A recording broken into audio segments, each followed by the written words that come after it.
Welcome everybody to this game review of Nine Parchments here on AP Games. Before we get started, I want to say thank you to Frozenbyte for the free key. I really appreciated it, and I enjoyed myself as I played Nine Parchments here for this game review. For those of you who are new to the channel, new to my game reviews, for my game reviews, I will describe the game, give a general look as to what gameplay is like, and then finally outline what makes it fun, what makes it challenging, what makes it a game that you want to play. From there, I'll finish with my numerical rating on a scale of 1 to 5, give a brief summary, and my recommendations. So basically with my game reviews, I try and come at this as if you were my friend and you were talking to me about this game, you were interested in it, what would I do, what would I say, would I recommend it to you or not? So with that, let's go ahead and get into the description. So, Nine Parchments is a fun and just color injected game. It's super colorful, it's beautiful. It's a top-down action RPG featuring a cast of unique witches and wizards attempting to recover, go figure, the Nine Parchments. Although I did read somewhere, actually, I think it only adds up to 7 parchments. But anyways, besides the fact. Anyways, you try and collect all these parchments, all these pieces of paper from a variety of different realms. Each of the different realms has a different theme to it. You can have up to 4-player co-op, which just brings a ton of chaos and a lot of fun to this game. This game would be a great game. This is definitely a party game. This is a game where I think back to my time, like when I was younger, and like having 4 friends on the couch and you're playing Halo together or something like that. This is one of those games that would be great to play on a couch together, where you can just have a ton of fun and chaos as you're slinging spells and defeating enemies. It becomes even more chaotic when you have friendly fire on, which I think is on by default. Which, from my experience, you generally die more from friendly fire than you do from enemies, so you really have to be careful with how you use your spell.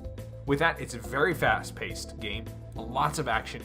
Each character, each different witch or wizard, has a unique set of spells that they start off with, and then they can grow from. So your repertoire of spells grows over time.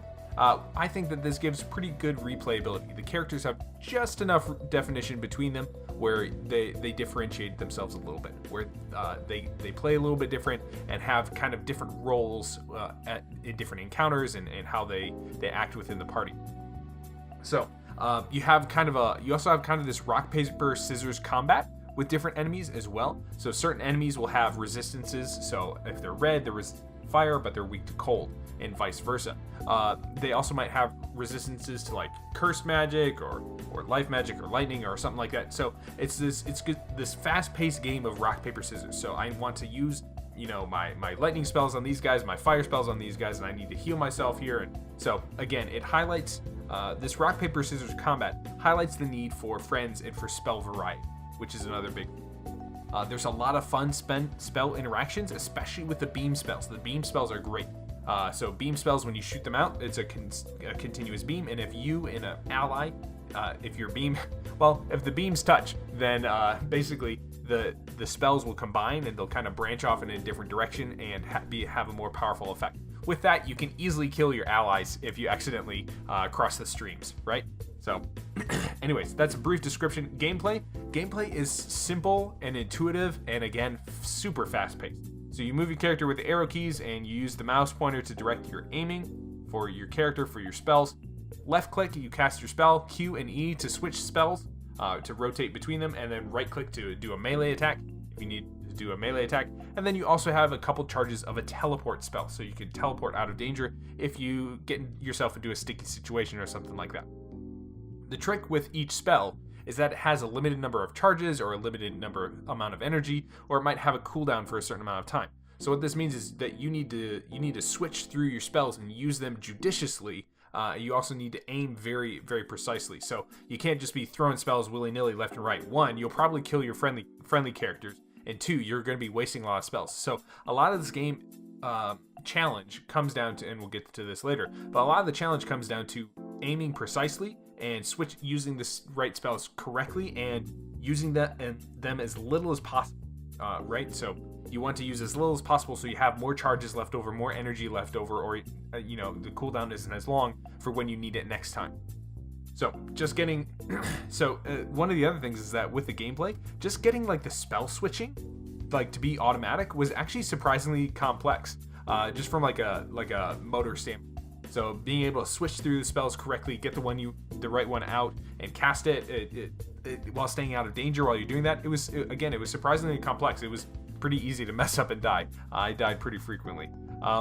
So maybe that's a little comment on my skills, but it's also a comment on the gameplay. It is very fast paced. With that, you can collect staffs and hats, which give different bonuses and effects, and they also make you look pretty, which is really nice. I like my characters with like a nice barrette or something like that, or a good tiara. That was always nice. But they give you little effects like increasing the damage of your beam spells, or maybe your ice spells are a little bit better, or something like that. Just enough where they make a little bit of a difference. So that was always good.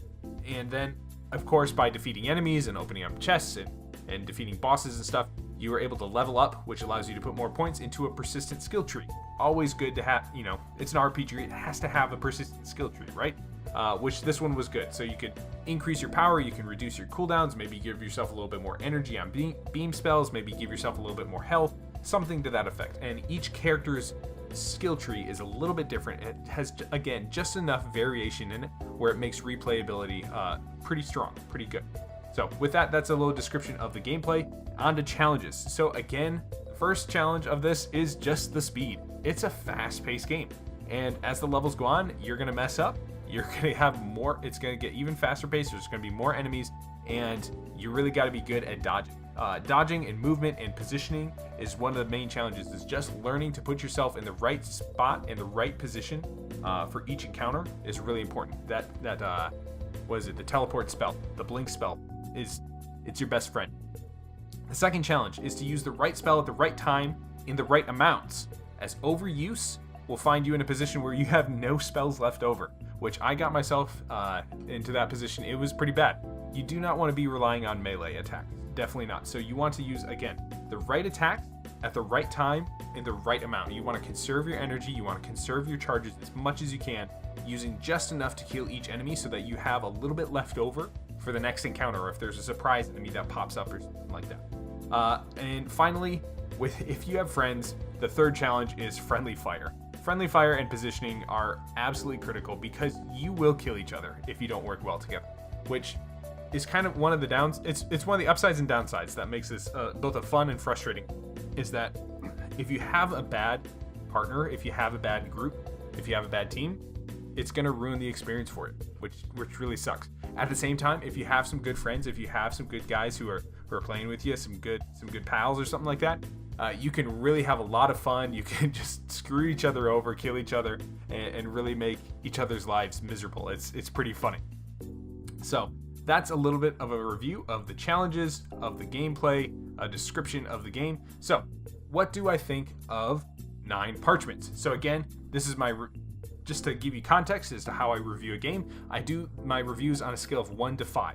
So a 1 is a game that is absolutely disastrous. This game is buggy, it's abandoned, it hasn't been updated in years, it has real significant severe problems. A 2 is a game where you probably shouldn't buy it unless it's on sale and you're a big fan of the series, a big fan of the genre. Maybe you like the anime or the TV show or the movies that it's based around, something like that. If you're a super fan and it's on sale, sure, go for it. A 3 is a pretty solid game. You're gonna have fun, you're gonna enjoy yourself. It's not a bad investment of your time, of your money. A 4 is a game that, again, this is a really good purchase, and one that I would recommend to a friend, just about any friend. And a 5 is one of those games where it's like, this is a game you should play just because you're a game. Like, you should own this just because it's that good. Like, this is something that it changed the shape, it changed the genre, it changed the course of how games are made. It's like just a defining. So that's kind of my review. And again, I do this from a perspective of how would I counsel a friend? If a friend comes to me and asks about a certain game, what would I tell them? So what would I tell a friend about Nine Parchments? Overall, I'd give Nine Parchments a 3.5. It's a pretty solid game. I had fun. It's colorful, it's beautiful, it's fast, and it's fun to play. I really enjoyed myself. It gets even better and even more complex and even more challenging with friends. When you add another person in and add another 2 people in, up to 4 players, it gets really fun, it gets really fast paced, and combining and using correct spells at the correct time is pretty fun. On the flip side, it can get a little repetitive. Unfortunately, the game, as you go throughout the game, there's only a certain number of enemy types, And basically what happens is those enemies, they'll just get a shield against chaos, like the curse magic, or they'll get a shield against ice magic, or they'll be only weak against one certain type of magic or something like that. So there's just different resistances, a few different variations in attacks. There's not a lot of variation in types of enemies you counter. So it can get pretty repetitive over time. However, again, the game gets exponentially better, way better with friends. Friendly fire is a big issue, and again, you might die more times from each other than you will from enemies. So with that, multiplayer necessitates good communication. It necessitates good coordination. Again, this could be a real struggle. It can be really frustrating if it's just a pickup group and you don't really know each other, and you know your allies aren't really talking with you or something like that. At the same time, if you have a good group of friends who likes to play these kinds of games together, I would say that the rating on this goes up 3.75, something like that. So it's a fun game.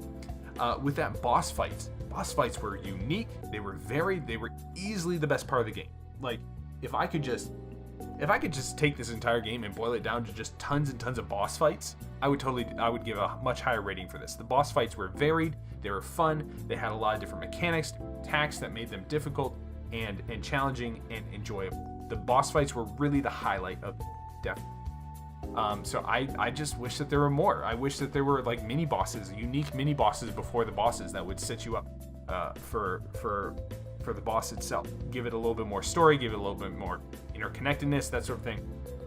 In general, the mini bosses were just lots of regular enemies, or maybe a bigger regular enemy with a unique mechanic thrown in here and there. Maybe some exploding barrels around it, or the second level had this really cool like minotaurs like going through these not minotaurs, like these giant bulls going through like portals, and that was pretty fun.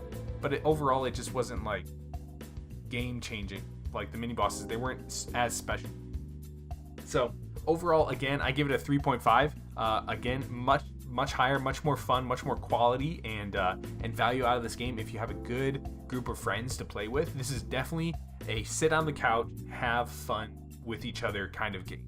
You can still do it over, Skype. You can still do it over Discord or something like that. But this is one of those games that if it was released on like the N64, like at the height of like couch side gaming or something like that, this would be an amazing. But it's still a good game, but I don't know.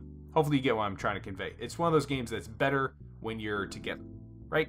So at about $20, again, I recommend this game for a group of buddies that has, they all like action RPGs. They all like these fast-paced kind of games. For everyone else, I would say wait till it's on sale. $20 isn't terrible, but again, the gameplay gets a little repetitive.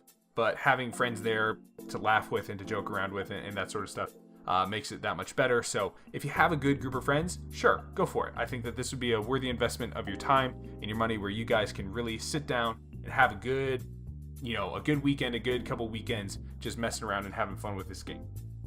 So that's my review of Nine Parchments. If you have any comments, if you have any thoughts, maybe you came to a different conclusion after playing this game, leave a comment down below. I would love to hear from you guys and have a little conversation on this.